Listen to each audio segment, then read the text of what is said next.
आप जी के सामने है और लेखक संत रामपाल दास महाराज, प्रकाशक प्रचार प्रसार समिति, सतलोक आश्रम बरवाला, जिला हिसार, हरियाणा, भारतवर्ष। अब हम गुरुदेव भगवान के आशीर्वाद से जो खुलासा परमपिता परमेश्वर जी ने इस पुस्तक में अपने कर कमलों से किया हुआ है, हम गुरुदेव भगवान के आशीर्वाद से उन्हीं के द्वारा किए गए सरलार्थ को पढ़ेंगे और जहां भी परमात्मा आवश्यक समझेंगे तो दास को निमित्त बनाकर खुलासा भी करवाएंगे। और भाई और बहनों, चूंकि ये सतगुरु रामपाल जी परमेश्वर जी के कर कमलों से अनुवाद किया गया है, हमारे गुरुदेव भगवान के कर कमलों से ये पुस्तक लिखी गई है, इसलिए यदि हम इस पुस्तक को वैसे भी पढ़ेंगे, चाहे आप जी स्वयं पढ़ो, चाहे परमात्मा दास को निमित्त बनाकर वीडियो के माध्यम से जो पढ़वा रहे हैं, तो इसके पढ़ने मात्र से भी हम लोग बहुत सारे पुण्य के भागी बनते हैं। तो सभी भाई बहनों ने बहुत ही ध्यान से इसको पढ़ना है, क्योंकि हमारे अंदर धीरे धीरे परमेश्वर के आशीर्वाद से उनका ये तत्व ज्ञान समाहित होता चला जाएगा। हमें ये सब कुछ नॉर्मल लगेगा कि खाली हम इसको पढ़ ही रहे हैं, लेकिन ये सामान्य बात नहीं है। इसको पढ़ते पढ़ते पढ़ते पढ़ते कब परमेश्वर का ज्ञान हमारे अंतःकरण में उतर जाएगा हमें पता भी नहीं चलता है। तो परमेश्वर जी के कर कमलों से किए गए अनुवाद को सभी भाई बहन ध्यान से अवश्य पढ़ें।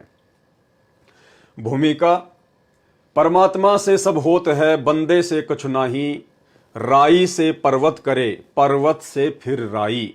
यानी इस ब्रह्मांड में केवल परमात्मा ही सब कुछ कर सकता है। बंदा यानी जीव, जीव की कुछ भी औकात नहीं है, 2 कौड़ी का प्राणी है।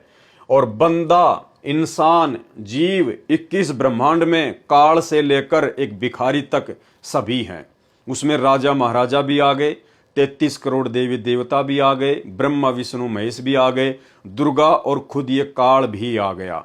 तो इस परमेश्वर के अलावा 21 ब्रह्मांड में सब के सब बंदे हैं, 2 कौड़ी के जीव हैं। और परमेश्वर ही सब कुछ करने वाले हैं, उसके बिना कुछ भी संभव नहीं है। वो राई से पर्वत करे, पर्वत से फिर राई, राई से पर्वत यानी छोटी सी चीज को परमात्मा पहाड़ जैसा बना दे, और पहाड़ जैसी आफत को, संकट को, परेशानी को परमात्मा राई जैसा हल्का कर दे। ये परमेश्वर जी के गुण हैं। राम नाम की लूट है, लूटी जा तो लूट, पीछे फिर पछताएगा, प्राण जाएंगे छूट। यानी आज धरती पर स्वयं ये राम, ये आदि राम सतगुरु रामपाल जी परमेश्वर जी उतरे हुए हैं। और परमेश्वर जी ने हमारे को लूटने के लिए सतनाम दे दिया, प्रथम नाम दे दिया, भक्ति का ज्ञान दे दिया। तो कहते राम नाम की लूट है, लूटी जा तो लूट, और पीछे फिर पछताएगा, प्राण जाएंगे छूट। ना जाने कब ये मिट्टी का शरीर आप और हमारे से छूट जाए, उसके बाद केवल पछताना ही शेष रह जाएगा।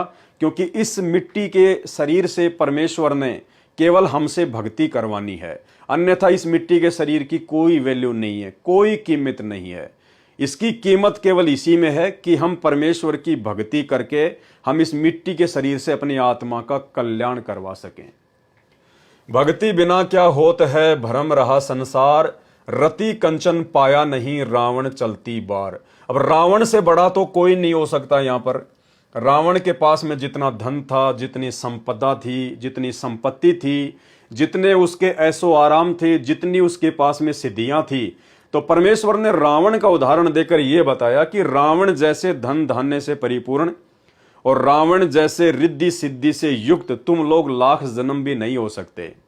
और वो रावण भी अंत में खाली हाथ गया, रति कंचन पाया नहीं। रति कंचन मतलब चूंटी भर भी सोना वो रावण अपने साथ में नहीं लेके जा सका, जिस रावण ने 48 किलोमीटर ऊंची सोने की लंका बनाई हुई थी। तो गुरुदेव भगवान कहते हैं भक्ति बिना क्या होत है, भ्रम रहा संसार, कि अगर तुझे कुछ प्राप्त भी करना है तो वो भी परमात्मा की भक्ति से ही प्राप्त होगा। उस रावण से भी असंख्य गुणा सुख, संपदा, रिद्धि और सिद्धि तुझे सतलोक में मिलेगी। 4 मुक्ति जहां चंपी करती, माया होरी दासी, और दास गरीब अभय पद पर से वो मिले राम अविनाशी। तो परमेश्वर जी ने यहां बिल्कुल साफ कर दिया कि इस मनुष्य जीवन की उपयोगिता केवल और केवल सच्चा गुरु धारण करके सत भक्ति करके अपनी आत्मा का कल्याण करवाने में है। भक्ति बिना क्या होत है, भरम रहा संसार, रति कंचन पाया नहीं, रावण चलती बार। कबीरा सब जग निर्धना, धनवंता ना कोय, और धनवंता सोई जानिए, जापे राम नाम धन होय। क्लियर कर दिया सतगुरु रामपाल जी परमेश्वर जी ने कि इस संसार में जिसके पास में राम रूपी धन है, राम का मतलब कोई त्रेता युग में जन्मे राजा दशरथ के पुत्र से नहीं है। राम का मतलब वो राम जो राम से भी पहले था। राम राम सब जगत बखाने, आदि राम कोई बिरला जाने। गुरुदेव भगवान ने बताया कि दशरथ पुत्र श्री रामचंद्र जी का जन्म तो त्रेता युग में हुआ था, जबकि उससे पहले तो सतयुग था। सतयुग में भी इंसान थे, सतयुग में भी भक्ति होती थी राम नाम की। तो वो राम कौन था जो श्री रामचंद्र जी के जन्म से पहले भी उसके नाम की महिमा सतयुग में थी। तो परमेश्वर कहते हैं कबीरा सब जग निर्धना, कि उस राम नाम की कमाई के बिना जो राम आज धरती पर सतगुरु रामपाल जी परमेश्वर जी के चोले में प्रकट है, और राम नाम धन यानी सतगुरु रामपाल जी ने हमें जो प्रथम नाम दे दिया, जो सतनाम दे दिया, वो वास्तव में राम नाम धन है।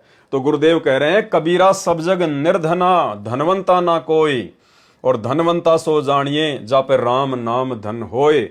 आज इस संसार में चाहे कोई किसी देश का राष्ट्रपति क्यों ना है, प्रधानमंत्री क्यों ना है, चाहे कोई सबसे बड़ा धनवान व्यापारी क्यों ना है, कहते हैं वो भी खाली हैं अगर उनके पास सतगुरु रामपाल जी परमेश्वर जी की शरण नहीं है। यदि उनके पास सतगुरु रामपाल जी परमेश्वर जी की यथार्थ भक्ति नहीं है, तो परमात्मा कहते हैं इस दुनिया में, इस संसार में, चाहे कोई अपने आप को कितना ही बड़ा पदवान समझे या धनवान समझे, परमात्मा कहते हैं वो तो सबसे बड़ा निर्धन है, वो तो गरीब आदमी है।